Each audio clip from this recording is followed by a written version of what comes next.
வாழ்க வளமுடன். நான் உமா ஸ்ரீனிவாசன் கண்ணதாசனோட டைமுக்கு நான் உங்கள் அன்போடு வரவேற்கிறேன். இன்றைக்கி நம்ம பண்ண போகிறது ஒரு தோசை தாங்க. அது என்ன, கார்ன் மாவில் பண்ண போகிறோம். தோசை சோள மாவில் பண்ண போகிறோம்.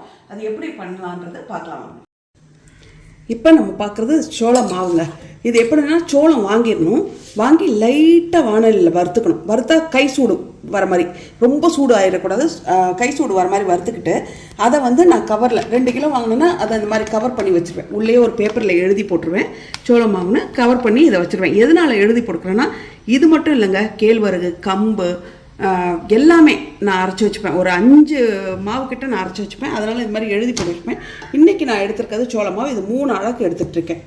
3 அழகுக்கு இது இப்போ 600 கிராம் சோள மாவு. 3 அழகுனா 600 கிராமு. இதில் அரை அழகு உளுந்து எடுத்து வச்சுருக்கேன். அரை அழகுனா உங்களுக்கு 100 கிராம் வருதுங்க. இப்போ இந்த உளுந்து ஆட்டிடலாம். மிக்சியில் அரைச்சிடலாம். இதை நைஸாக இட்லிக்கு அரைக்கிற மாதிரி அரை அழகு உளுந்து அரைச்சி எடுத்துக்கிட்டேங்க. அதே அளவு உளுந்த அளவே இப்போ அரிசி, புழுங்கல் அரிசி தான், இட்லி அரிசி தான் இது. அப்புறம் இதோட ஒரு கைப்பிடி அளவு அவலுங்க. இது ஊத்தப்பம் மாதிரி தான் ஊற்ற போகிறோம். ரொம்ப சாஃப்டாக வரும் உங்களுக்கு. இப்போ இதையும் நம்ம அரைச்சி எடுத்துக்கலாம். இப்போ இது 3 அழகு மாவு எடுத்திருக்கேன்னு சொன்னேன் இல்லைங்க. இதையும் மிக்சியில் போட்டு தண்ணி ஊற்றி ஒரு அரைச்சிருக்கலாம். ஏன்னா நீங்கள் இப்படி கூட இதில் நம்ம அரைச்சதை சேர்த்து கூட கரைக்கலாம். கரைச்சிங்கன்னா கட்டியாக வந்துக்கிட்டே இருக்கும் உங்களுக்கு. அதனால் இதில் ஒரே ஒரு அரைச்சி ஊற்றிக்கிட்டிங்கன்னா உங்களுக்கு கட்டியே இல்லாமல் ஈஸியாக இருக்கும். இப்போ மிக்சியில் மாவு அரைச்சி ஊற்றிக்கிட்டேன். இப்போ இதோட உளுந்து அரைச்சி வச்சது,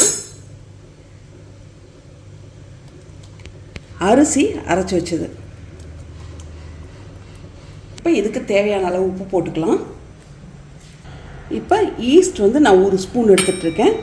இதில் வார்ம் வாட்டர் கொஞ்சம் ஊற்றி இதை நல்லா கலக்கிக்கலாம். முதல்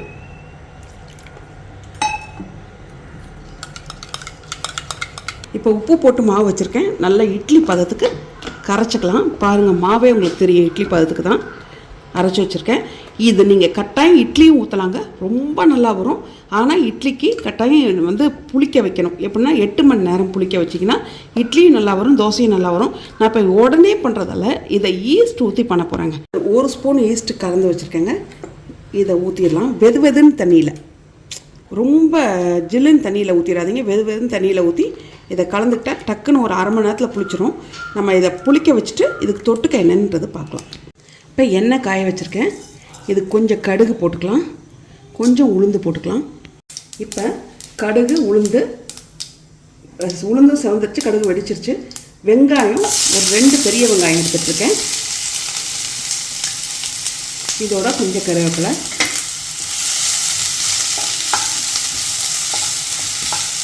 இது கொஞ்சம் வதங்கட்டும். பெரிய குடமிளகாங்க, இது வெட்டி வச்சுருக்கேன். இப்போ இதுக்கு தேவையான அளவு உப்பு போட்டுக்கலாம். 2 ஸ்பூன் வெறும் மிளகாத்தூள், காஷ்மீர் மிளகாத்தூள் 2 ஸ்பூன், ஒரு அரை ஸ்பூன் மஞ்சள்தூள், இதையும் போட்டுக்கலாம்.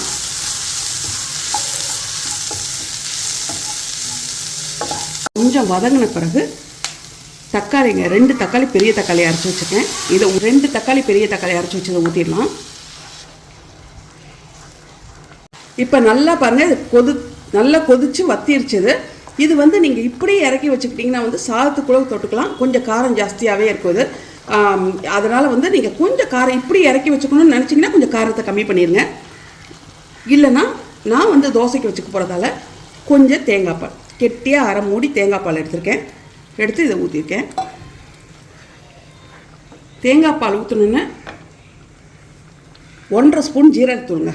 வறுத்து நுணுக்கி வச்சுருப்பேன். எப்போவுமே ஜீரகத்தூள் தனியாக வறுத்து நுணுக்கி வச்சுருப்பேன். ஜீரகத்தூள் 1.5 ஸ்பூன். ஏன்னா வாசனைன்றது இது மட்டும்தான். இப்போ கடுகில் இதில் உளுந்தில் ஒரு வாசனை கொடுக்கும். ஆனால் இது ரொம்ப நல்லாயிருக்கும் இந்த வாசனை.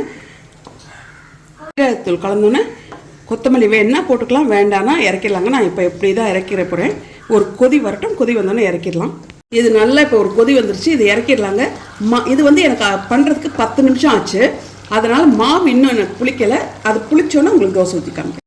முதல் இருந்ததுக்கு நல்லா புளிச்சிருப்பாங்க. ஆனால் நான் கொஞ்சம் தண்ணியாக வச்சுருக்கேன் மாவு. நீங்கள் இட்லி ஊற்றணும்னா கொஞ்சம் கெட்டியாக வச்சுக்கணும். இப்போ நான் ஊத்தப்பமாக தான் ஊற்றி எடுக்க போகிறேன்.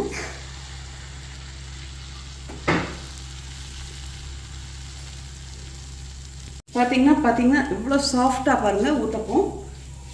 கொஞ்சம் கூட நீங்கள் செவக்க வேக விடலாம். அதை பின்னாடி இந்த அளவுக்கு வெந்திருக்குங்க. இன்னும் கொஞ்சம் கூட நீங்கள் செவக்க வேக விடலாம் அதை. ஆனால் மூடி வச்சு எடுங்க. மேல் மாவு இதுதான். வேண்டாம் எங்களுக்கு இப்படி வேண்டாம் அப்படின்னு நினச்சிங்கன்னா திருப்பி இப்படி சாஃப்டாக வேணாம்னா திருப்பி போட்டு எடுக்கணுங்க. ஈஸியாக எடுக்கவும் வரும், நல்லாவும் இருக்கும். இப்போ திருப்பி போடுறேன் பாருங்கள். திருப்பி போட்டு நீங்கள் எடுக்கலாம். கொஞ்சம் மொறுன்னு வேணுங்கிறவங்க இந்த மாதிரி திருப்பி போட்டு எடுத்துக்கலாங்க. நான் வந்து ஊத்தப்பமாக தான் ஊற்றினேன். ஆனால் எவ்வளோ லேசாக இருக்குது பாருங்கள். இதுவே அப்படி இல்லை எனக்கு மெத்துன்னு வேணுங்கிறேன், வயசானவங்களாம் சாப்பிட்றதுக்கு இந்த மாதிரி மெத்துன்னு எடுத்துக்கலாம். இது வந்து அவ்வளோ சாஃப்டாக இருக்கும். வந்து பாருங்கள், அவ்வளோ சாஃப்டாக இருக்கும். நல்லா செவந்து போய் இதுவும் உங்களுக்கு ரொம்ப நல்லாயிருக்கும், அதுவும் நல்லாயிருக்கும். இப்போ சோள மாவில் தோசை பார்த்தவங்க, இது ரொம்ப நல்லா வரும். இந்த மாதிரி ஊத்தப்பமாக ஊற்றுனீங்கன்னா உங்களுக்கு லேசாக தான் வரும். ஆனால் நீங்கள் லேசாகவும் இந்த தோசையை ஊற்றிக்கலாம். இன்னொன்று, நீங்கள் நார்மலாக புளிக்க வைக்கணும்னா நைட்டு ஒரு 10 மணிக்கு ஆட்டி வச்சிங்கன்னா காலையில் 6 மணிக்கு எடுத்துடலாம். எப்படியும் 6லேருந்து 7 மணி நேரமாவது புளிக்கணுங்க, இல்லை 8 மணி நேரம் புளிச்சாதான் உங்களுக்கு அது நல்லாயிருக்கும். இட்லிக்குன்னா இன்னும் கொஞ்சம் கெட்டியாக, நான் கொஞ்சம் தண்ணி ஆயிடுச்சு எனக்கு, இன்னும் கொஞ்சம் கெட்டியாக ஆட்டினீங்கன்னா இட்லிக்கு ரொம்ப நல்லாயிருக்கும். ஆனால் வந்து இது போட்டிங்கன்னாவே உங்களுக்கு 3 மணி நேரம். நான் நினச்சேன் அது இப்போ முதல்ல அதை போட்டு பார்த்தேன், அந்த ஈஸ்ட் போட்டு பார்த்தேன் முதல் அது போட்டால் சீக்கிரம் புளிச்சிரும்னு நினச்சேன். ஆனால் அதுவே எனக்கு வந்து 2.5-3 மணி நேரம் ஆச்சுங்க புளிக்கிறதுக்கு. அதனால் வந்து ஈஸ்ட் போட்டிங்கனாலும் 3 மணி நேரம் ஆகுது புளிக்கிறதுக்கு. அப்படி ஈஸ்ட்டே போடாமல் வச்சிங்கன்னா நைட் ஃபுல்லாக வச்சுருங்க, 8 மணி நேரம் புளிக்க வச்சிங்கன்னா கரெக்டாக இருக்கும்.